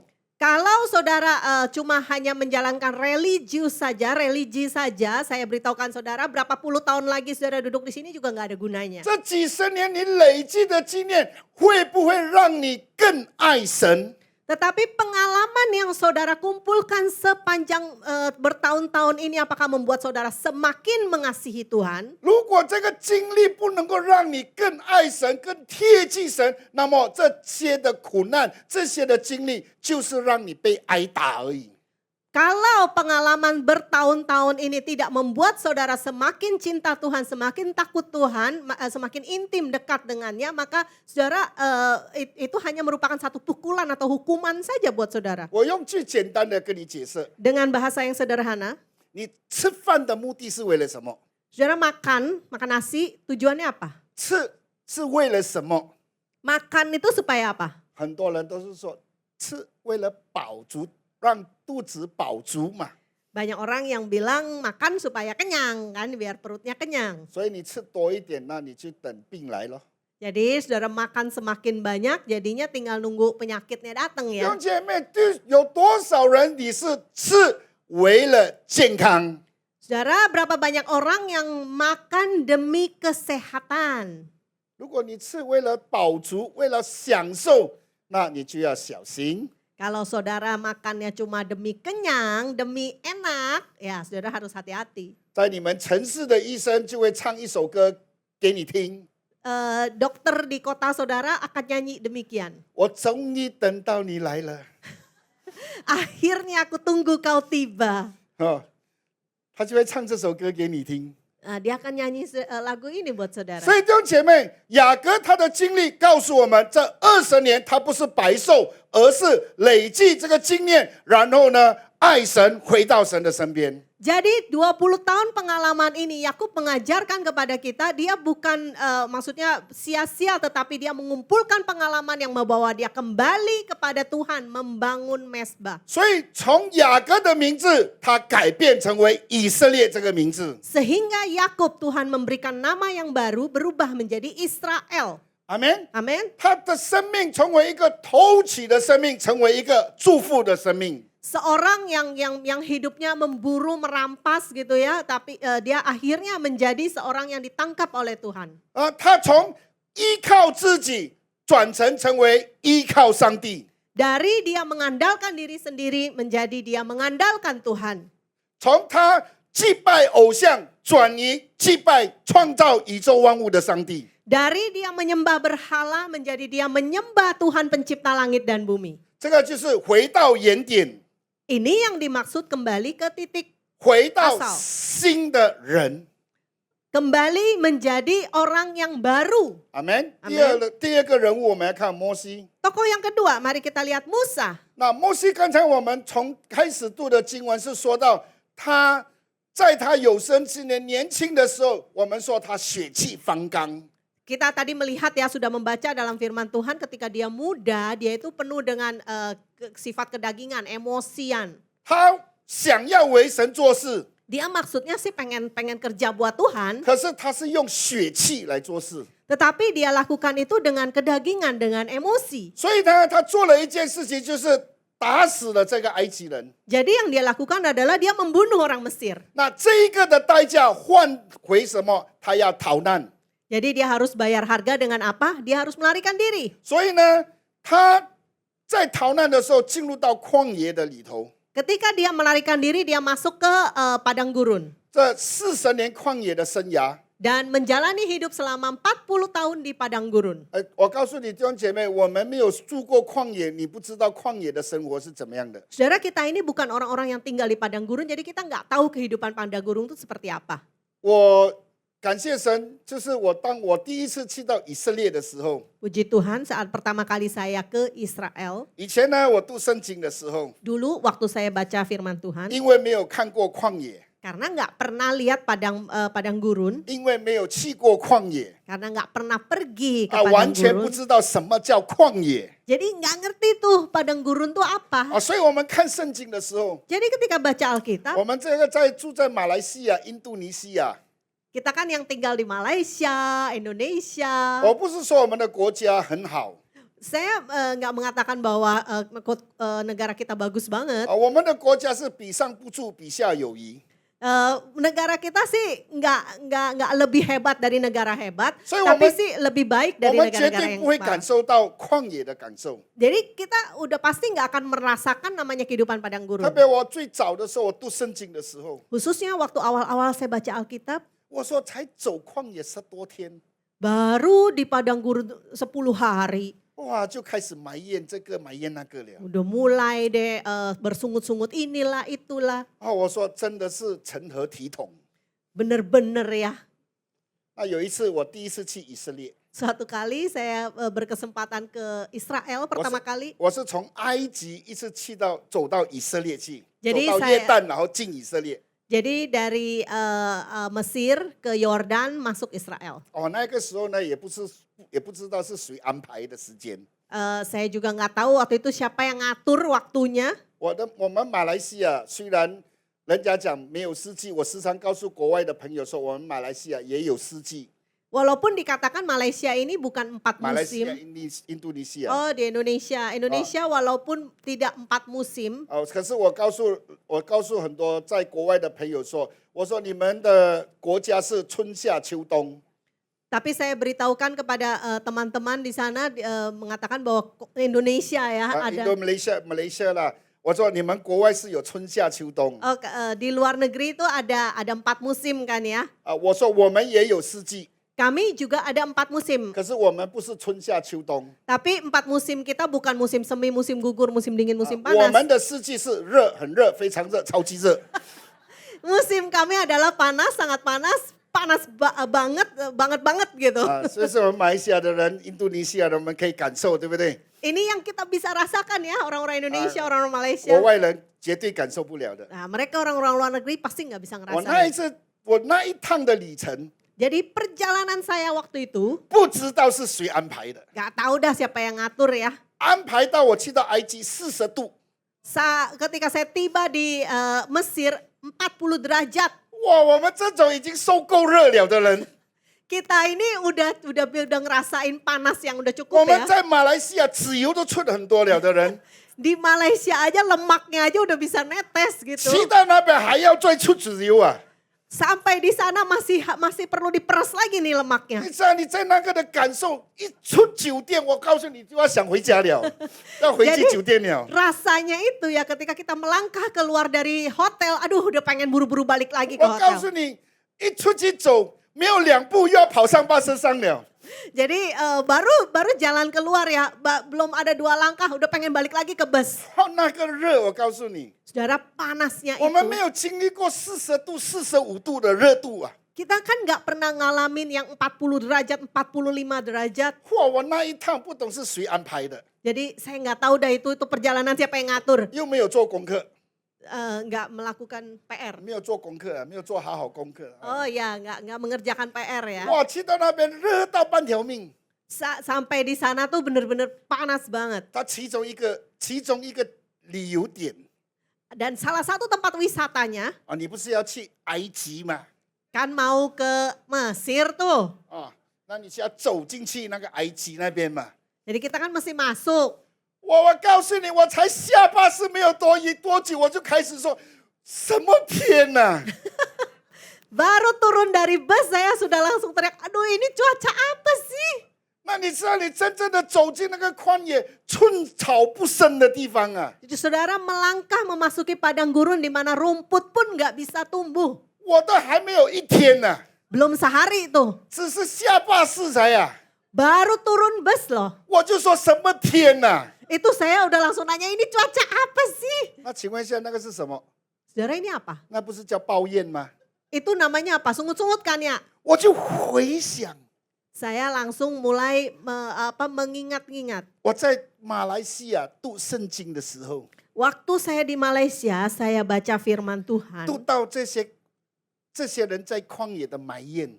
Waktu saya baca sungut-sungut mereka, orang-orang ini, 那一天我就写了一个功课， saat itu saya belajar sebuah PR. 这一个的圣经节呢， Ayat ini 不是在印度尼西亚读，不是在马来西亚读， tidak boleh dibaca di Indonesia atau di Malaysia. 要在埃及旷野40度的那边只有度。 Itu harus dibaca di Mesir di temperatur yang 40 derajat. 你 Nah, 才能 baca. 够感受啊！ Saudara baru bisa merasakan. 所以呢，摩西一出来的时候，血气方刚， Jadi ketika Musa dia baru keluar, wah dia penuh dengan emosi ya. 做事都是靠情绪的。 Semuanya hal yang dilakukan tuh berdasarkan perasaannya. 那当神要拣选他， Ketika Tuhan mau memilih dia, 神就让他进到旷野。 Tuhan izinkan dia masuk ke padang gurun. 那进到旷野的目的是什么？ Tujuannya masuk ke padang gurun apa? 因为你在那里是无依无靠， Di sana saudara tidak ada sandaran, tidak ada yang bisa diharapkan. 寸草不生的地方。 Tempat di mana rumput pun nggak tumbuh. Next slide。 Berikutnya. 第一，你要学习 Pertama yang saudara harus belajar, 敏捷回应上帝的声音。 peka tanggapi suara Tuhan. 弟兄姐妹，我们住在这个世界，太多声音了， Saudara, kita tinggal di dunia ini ada banyak suara. 不要回应这世界的声音， Jangan responi suara-suara dunia, 你要回应上帝的声音。 tetapi responi suaranya Tuhan. 这么多年的经历，这么多年的这个苦难，你到底回应什么？ Begitu bertahun-tahun, pengalaman bertahun-tahun, kesulitan bertahun-tahun, saudara responnya apa? 你有学习回应上帝吗？ Apakah saudara sudah belajar meresponi Tuhan? 第二， Yang kedua, 全人预备。 persiapkan diri secara menyeluruh. 英文话一句话说 ：“Make yourself available。” Itu dalam bahasa Inggrisnya yang artinya siap sediakan dirimu. 上帝要呼召你，你不可以跟上帝说：“上帝，等我回家绑好那头牛。” Ketika Tuhan memanggil saudara, jangan berikan alasan, Tuhan tunggu bentar ya, saya pulang dulu mengikat 弟兄姐妹，上帝 lembu 呼召 sapi. 我们，不是因为我们有多厉害，或者是因为我们有多有钱，不是因为我们的学历有多高。 Tuhan memanggil kita bukan karena kita hebat, bukan karena pendidikan kita yang tinggi atau kita kaya. 上帝呼召你，是因为上帝要问你，你预备好了没有？ Tuhan mau panggil saudara dan dia bertanya, saudara udah siap belum? 很多人呢思维非常短见， Ada orang yang pemikirannya sangat pendek. 很多人就这样子说，在教会里面，我还没有读圣经，特别你叫他服侍的时候，你讲，我还没有读圣经，我不懂得圣经，我怎么样服侍？ Seringkali kalau kita minta seseorang untuk melayani, ya kadang alasannya gitu, aduh saya belum baca Alkitab, saya nggak ngerti firman Tuhan, dan 弟兄姐 sebagainya. 妹，在教会服侍，你去问多德扬多， Coba saudara pelayanan di gereja, saudara tanya Pak 是不是 Pendeta 他 Yanto, 是不是他懂了很多的时候，他才来服侍神？ apakah dia sudah ngerti semuanya, ngerti banyak, baru dia melayani Tuhan? 他带领你们这个读就标这个读就，是不是他已经预备好了，他才来带领？ Ketika dia, apakah ketika dia sudah siap, benar-benar siap gitu ya, baru dia memimpin atau menggembalakan CK7. 弟兄姐妹，上帝呼召你只有一个条件 Saudara-saudari, satu syarat ketika Tuhan memanggil saudara. ：Are you available？ Siapkah kita? 那到底预备什么？ Siap apa nih? 所以弟兄姐妹，这几十年你在这一个学系，你还没有预备好吗？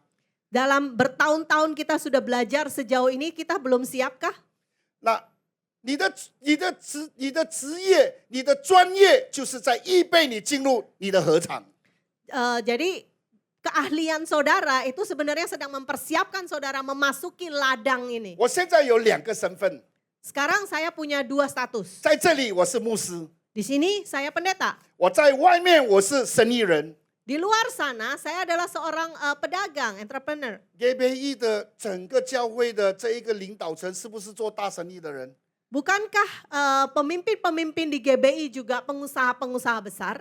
对不对？ Betul? 那你的专业不是只是单单做属灵的东西。 Jadi keahlian saudara bukan hanya untuk melakukan perkara-perkara rohani saja. 我们住在这个世界， Kita tuh tinggal di dunia 你 ini. 要怎么得着这个世界？ Bagaimana saudara dapatkan dunia 你 ini? 的专业， Itu keahlian 你 saudara, 的 profession， profesi saudara. 你的专业才能够影响人。 Keahlian saudara lah yang mampu berdampak bagi orang lain. 阿门。 Amin. 所以不是圣经读了多少？ Bukan berapa banyak ayat-ayat Alkitab yang sudah kita 不要误解 baca. 哦，我不是说祷告读圣经不重要哦。 Jangan salah paham ya, saya tidak bermaksud mengatakan Alkitab atau berdoa itu tidak penting ya. 对世界的人，对职场的人，你的专业才是最有影响力的。 Tetapi untuk lapangan pekerjaan atau untuk dunia ini, keahlianmu lah yang akan berdampak.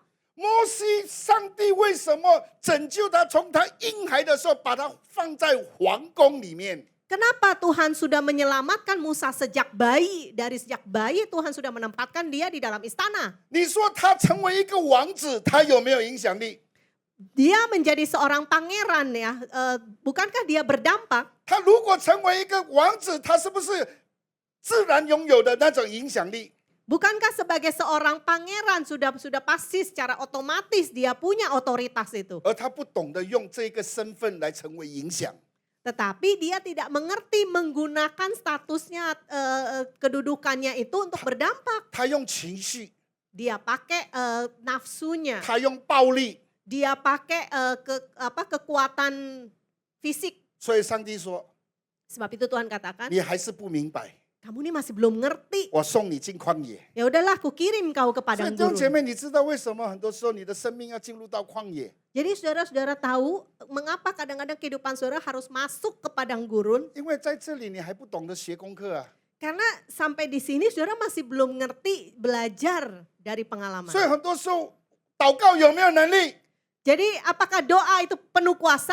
祷告非常有能力， Doa itu penuh kuasa. 可是你的祷告只是停留在柴米油盐醋酱茶。 Tapi doamu hanya terbatas pada minyak goreng, nasi, kecap dan sebagainya 你 ya. 的祷告不是进入命定。 Doamu itu tidak masuk dalam destiny atau panggilanmu. Next slide。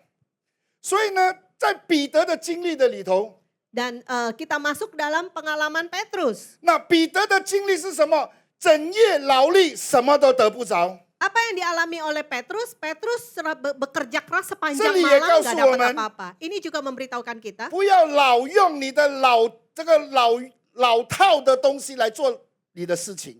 Jangan terus menggunakan cara lama dalam melakukan pekerjaanmu. 如果信主30年以前的人， Untuk orang-orang yang percaya Tuhan udah 30 tahun. 你有看过牧师拿这个来上台的吗？ Saudara pernah lihat Pak Pendeta bawa gadget ke atas mimbar? 可是今天的牧师们 Tetapi para hamba Tuhan di zaman sekarang 没有这个，都有这个。 setidaknya nggak ada yang besar, ada yang kecil gadgetnya ya. 我们不是随波逐流，随波逐流， Kita bukan mengikuti zaman atau mengikuti arus, 而是我们要用什么呢？技巧来做事。 tapi kita harus memanfaatkan skill ya untuk melakukan sesuatu. 彼得是出生在打鱼之家的这一个家庭， Petrus memang lahir di keluarga nelayan. 当然你说抓鱼，这是他的专业。 Tentu saja saudara tahu bahwa memang menangkap ikan itu keahlian dia. 可是你用旧的方式来来回回，我们说用老掉牙的方式，你有一天就是什么都得不着。 Kalau kita yang kita gunakan selalu cara yang lama dari dulu sampai sekarang pakainya cara itu juga, 在 suatu 座 hari 的 nanti akan gagal. 弟兄姐妹，特别你是在职场的， Saudara-saudari khususnya yang ada di lapangan pekerjaan. 传统是好， Ya, tradisional itu baik. 太传统就不好。 Tetapi terlalu tradisional itu juga nggak baik. 你要进入什么现代？ Saudara harus memasuki zaman modern. 所以彼得他整夜劳役打不着，耶稣上他的船。 Jadi ketika Petrus sepanjang malam nggak dapat apa-apa, Yesus datang. 这个是你回去这个约翰福音21章你好好看。那耶稣就两件事情，耶稣做。 Ya, saudara bisa pulang baca di Yohanes 21, 2 hal yang dilakukan oleh Tuhan Yesus. 耶稣第一个，耶稣告诉彼得把船开到水深之处。 Yesus memerintahkan kepada Petrus untuk perahunya ke tempat yang dalam. 第二，耶稣告诉彼得把网撒在右边。 Kemudian kedua perintah Tuhan Yesus adalah menebarkan jalamu di sebelah kanan. 这两个功课是到底什么意思呢？ Dua PR ini, dua perintah ini maksudnya apa? 水深之处是一表说去你没有去过的地方，做赏识你没有做过的或者赏识过的事情。 Jadi maksudnya air yang dalam itu mungkin ke tempat yang kita belum pernah pergi. Lakukan apa yang belum pernah kita alami 当 atau 然 kita，做 lakukan. 惯的东西当然是舒服， Tentu saja untuk melakukan hal yang udah biasa dilakukan itu lebih nyaman. 做惯的位置都是下个礼拜还是坐同样的位置。 Tempat duduk yang sudah pernah diduduki itu memang nyaman untuk minggu depan datang 很 lagi 多 dan 人会 duduk di 觉得 situ. 这个风水地比较好 Jadi orang-orang merasa ini fungsinya bagus. 啊，换一个位置就不舒服了。 Kayaknya kalau beda tempat duduknya itu udah nggak nyaman. 弟兄姐妹开始会不舒服， Saudara, awal mulanya mungkin nggak nyaman. 过了过后就 OK 了的。 Tetapi setelah beberapa saat pasti akan oke. 耶稣告诉彼得，开到水深之，就是说去到你还没有去过的地方。 Ketika Tuhan memerintahkan untuk pergi ke tempat yang dalam, maksudnya adalah pergi ke tempat yang kamu belum pernah 因为彼 pergi. 得打鱼一定来来回回就是他所在的地方。 Karena ketika Petrus menangkap ikan, mencari ikan, dia pasti bolak-balik ya ke tempat yang dia sudah kenal 第 gitu. 二，耶稣告诉彼得，把网撒在右边。 Kedua, perintahnya adalah menebarkan jala di sisi kanan. 特别我们今天生活的人， Khususnya kita nih orang-orang dalam kehidupan sekarang. 当叫你做一件事情， Ketika diperintahkan kepada saudara melakukan satu hal, 还没有做，一大堆问题。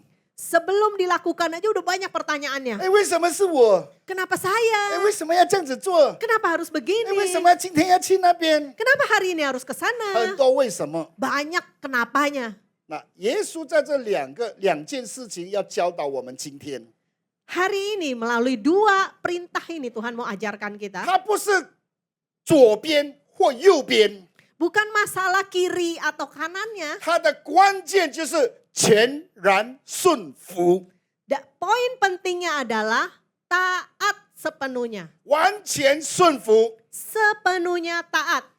当你完全顺服神的时候， Ketika saudara sepenuhnya taat kepada Tuhan, 你的人生就会经历捕到153条鱼。 saudara kehidupan saudara akan mengalami menangkap 153 ekor ikan seperti Amin. yang dialami Petrus. 彼 Amin. 得从来没有经历过这件事情， Petrus sama sekali belum pernah mengalami pengalaman ini. 就是他在人生最低谷的时候， Tetapi di titik terendah hidupnya, 他全然顺服上帝的带领的时候， ketika dia mengikuti dengan taat sepenuhnya pada perintah 开到 Tuhan, 水深之处， bawa ke tempat yang dalam, 把渔网撒在右边， tebarkan jala di sebelah kananmu. 他就经历153条鱼的祝福， Dia alami berkat 153 ekor ikan. 最后 Terakhir, 成为什么呢？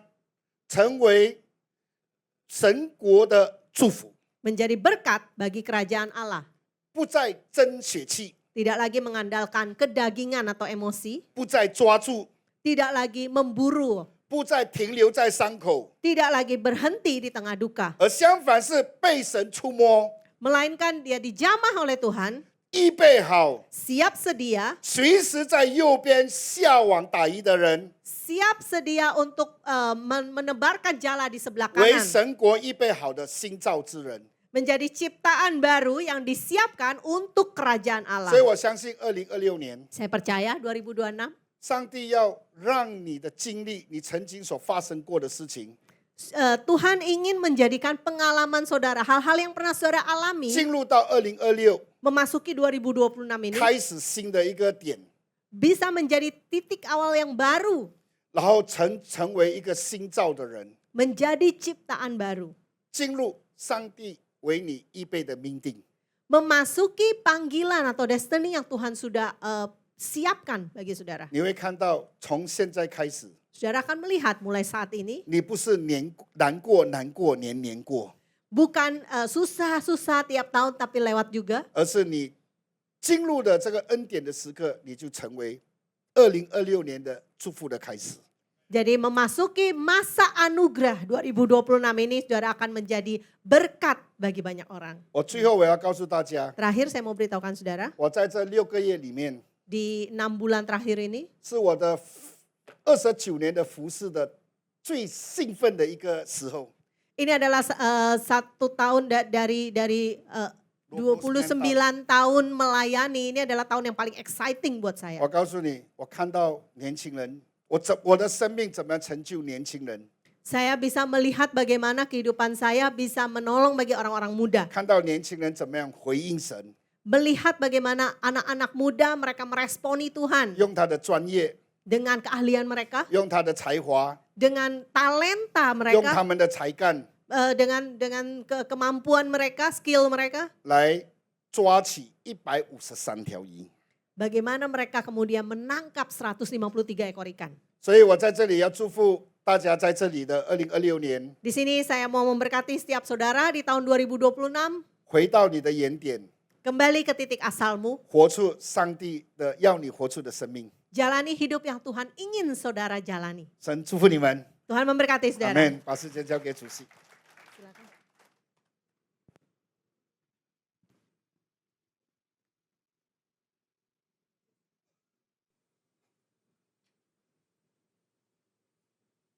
谢上帝，蒙福的可以举手，yang diberkati boleh lambaikan tangan, kasih tepuk tangan, 哈利路亚。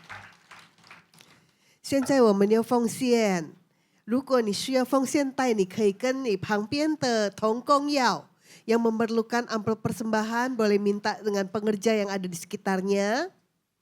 如果你要就是银行转账的话，你可以用椅子前面的 QR code 二维码。 直接在那边转账，然后预备之后，我们可以站起来，yuk sama-sama bangkit berdiri setelah kita siapkan persembahan. 我们一起来祷告。Kita mau doa persembahan dulu, nanti persembahannya boleh dimasukkan ke dalam kotak yang ada di belakang. 我们一起祷告，主耶稣，我们感谢你，我们已经听了你的话，让你的话，主啊。 提醒我们，不单单只是提醒，但是让我们可以醒悟到，我们要回到原点，而且可以主啊真正的顺服你，完全的顺服你，使到我们可以进入命定，而且成就你所要我们所成就的。主，我们感谢你，现在我们要奉献，主啊，求你来给我们一颗愿意奉献的心，让我们可以祝福这个教会。 让这个教会可以主啊，越来越抢救更多的灵魂，越来越好，而且讨你心喜悦。主，我们感谢你，我们把我们所预备好的奉献带到你面前。主，我们相信我们把这些是让我们可以讨你心喜悦的。 我们相信我们的健康、家庭、生意、工作、学业，全部都是你祝福的。主，我们感谢你。现在是奉献的时间，我们祷告是奉主耶稣基督的名，哈利路亚，阿门。大家请坐。在我们当中有没有第一次参加我们的聚会？ Ada yang pertama kali hadir dalam ibadah tempat ini？ 有吗？有第一次参加的吗？ OK， 哈利路亚。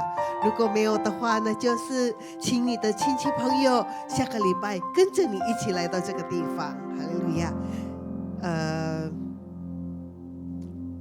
我们要结束我们的聚会，我请把Benny。Ya, 平安。Kami mewakili Gembala, PLT Gembala dan seluruh pengerja dan jemaat mengucapkan terima kasih. 感谢牧师的祝福ya, terima kasih atas pelayanan Pastor Alan dan terima kasih buat penerjemah Ibu Liang-Liang yang telah menerjemahkannya. Nah, Bapak Ibu, hari ini sebenarnya kita ada doa bareng di awal tahun di setiap minggu ketiga. Tapi karena beberapa situasi kita nggak bisa keluar dan banyak jalan banjir ya, menara doa kita undur ke minggu depan ya. Nanti minggu depan untuk bulan ini, bulan Januari ini kita adakan menara doa bersama-sama Bapak Ibu ya. Itu aja. Baik, kita akan akhiri ibadah kita. Mari kita bangkit berdiri. Mari kita arahkan tangan kita berdoa buat Esther, Alan, dan Ibu Agustina. Bapak, terima kasih Engkau telah utus hamba-Mu ke tempat ini untuk melayani, memberitakan firman-Mu. Saat ini kami sepakat Tuhan, kami berdoa, Tuhan urapi hamba-Mu, berkati hamba-Mu dengan berlimpah-limpah. Dimanapun hamba-Mu melangkah, dimana hamba pun Engkau utus Tuhan. Tuhan sertai dengan tanda-tanda mujizat, tanda-tanda ajaib dalam setiap langkahnya. Tuhan dimuliakan Tuhan. Banyak setiap orang-orang yang digembalakan, Tuhan berkati. Mereka menjadi anak-anak panah di tangan pahlawan. Mereka menjadi pengikut murid-murid Tuhan yang luar biasa Tuhan. Terima kasih Bapa, berkati jemaat yang di Malaysia digembalakan oleh Pastor Alan, berkati setiap gerejanya Tuhan. Serta istri dan anak-anaknya diberkati oleh Tuhan. Kami juga berdoa Tuhan buat Ibu Agustina, Tuhan berkati Tuhan. Berkati Tuhan di dalam setiap pelayanannya. Berkati di dalam pekerjaannya. Diberkati di dalam setiap keluarganya Tuhan. Apa yang dibuatnya di tahun ini menjadi berhasil dan beruntung Tuhan. Terima kasih ya Bapak buat kedua hamba-Mu. Kami juga berdoa buat jemaat-Mu yang hari ini hadir ya Bapak. Tuhan, Engkau juga memberkati jemaat-Mu Tuhan. Biarlah Tuhan mereka yang sakit, mereka yang susah, mereka disembuhkan dan mereka dihiburkan ya Bapak. Bagi mereka yang tidak hadir pada saat ini Tuhan yang mengalami banjir, Tuhan memberi kekuatan dan penghiburan ya Bapa. Berkat-Mu juga turun bagi setiap mereka yang tidak hadir pada hari ini Tuhan. Terima kasih Bapa. Terima kasih Yesus. Hanya kami akan terima berkat yang datang daripada. Mari kita angkat tangan kita. Yen Yehowa 祝福给你，保护你。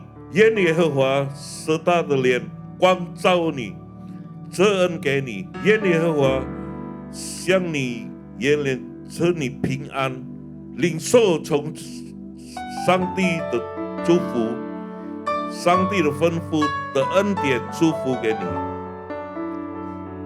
通过他的独生子主耶稣基督与神的亲密的关系，从现在到永远，马拉纳塔，主耶稣在眼中迎接我们所有人，我们所有相信的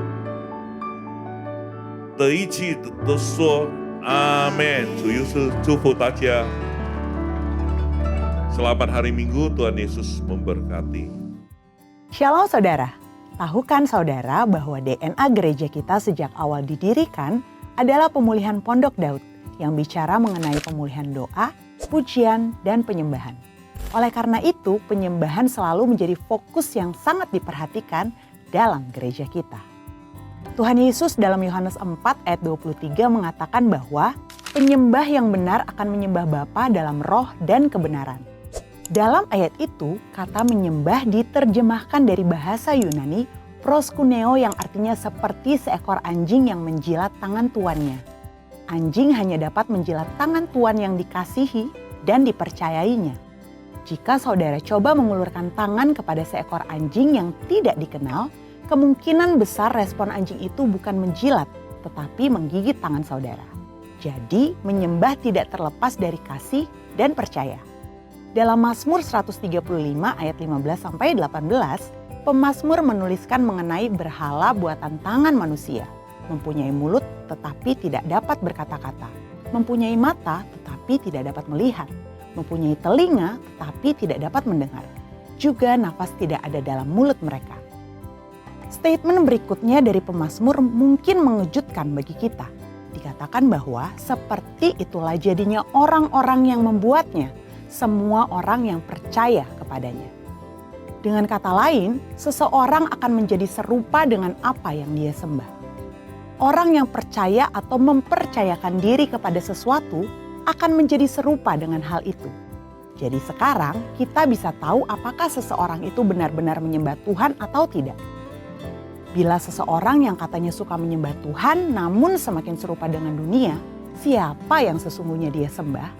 Jika orang yang menyembah Tuhan semakin hari semakin sombong, mementingkan diri sendiri, bahkan hidupnya sama sekali tidak dalam kekudusan, sebetulnya siapa yang ia sembah?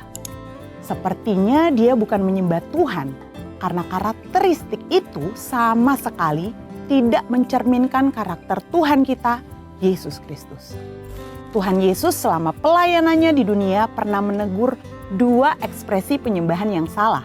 Pertama, penyembahan egosentris yang fokus kepada diri sendiri. Tuhan Yesus menegur orang Farisi yang melakukan ritual agamawi di depan orang-orang bukan untuk menyenangkan Allah, tetapi supaya dilihat orang dan mendapat pujian. Tindakannya sih menyembah, tetapi tujuannya bukan untuk menyembah Tuhan. Tangannya diangkat seperti sedang menyembah, tetapi sebenarnya dia sedang perform supaya dilihat dan dipuji orang. Kedua, penyembahan bertopeng. Penyembahannya hanya tampak baik dari luarnya saja. Tipe ini secara lahiriah menyembah, tetapi tidak hidup mengikuti kehendak Allah. Tuhan Yesus mengecam alih-alih Taurat dan orang-orang Farisi yang kelihatan bersih di luar, seperti kuburan yang dicat putih di luar, tapi berisi tulang belulang dan berbagai jenis kotoran di dalamnya. Suka menyembah sih, tapi dosa jalan terus. Rajin menyembah, tapi tidak mau hidup kudus. Penyembahannya hanya tindakan lahiriah dan tidak mengenai esensi penyembahan yang sesungguhnya. Saudara, perlu kita ingat, salah satu kriteria penyembah yang benar menurut Tuhan Yesus ialah menyembah di dalam kebenaran atau aletheia yang memiliki arti truth dan juga verity, yang berarti kebenaran, kejujuran, ketulusan, integritas. Menyembah itu harus jujur, harus tulus, dan harus dinaikkan dari hidup yang berintegritas. Bagaimana caranya supaya kita bisa menyembah dalam standar yang demikian? Maleakhi 3 ayat 1-4 menuliskan setidaknya ada dua hal yang harus kita relakan untuk dapat menjadi penyembah yang benar. Yang pertama, relakan diri untuk masuk ke dalam pemurnian Tuhan. Pemurnian adalah sebuah kata yang tidak nyaman. Dimurnikan adalah sebuah proses yang tidak enak. Seperti emas yang ingin memperoleh nilai yang tertinggi, pemurnian adalah sebuah hal yang tidak dapat dihindarkan bila kita mau memberikan yang terbaik bagi Tuhan. Supaya hidup kita diperkenan oleh Tuhan dan supaya penyembahan kita dapat kembali menyenangkan hati Tuhan, kita harus rela untuk selalu dimurnikan. Yang kedua, relakan pikiran kita dimurnikan oleh Tuhan supaya kita dapat membedakan manakah kehendak Allah, apa yang baik, yang berkenan kepada Allah, dan yang sempurna. Relakan hati kita dimurnikan oleh Tuhan karena dari hati kitalah terpancar kehidupan. Jadi saudara, mari menyembah dengan cara yang benar. Biarlah segala pujian, hormat, dan kemuliaan hanya bagi namanya. Saudara, untuk penjelasan lebih lengkap dari tim teologi kami, silakan buka link yang ada di atas atau scan QR Code yang tersedia. Tuhan Yesus memberkati.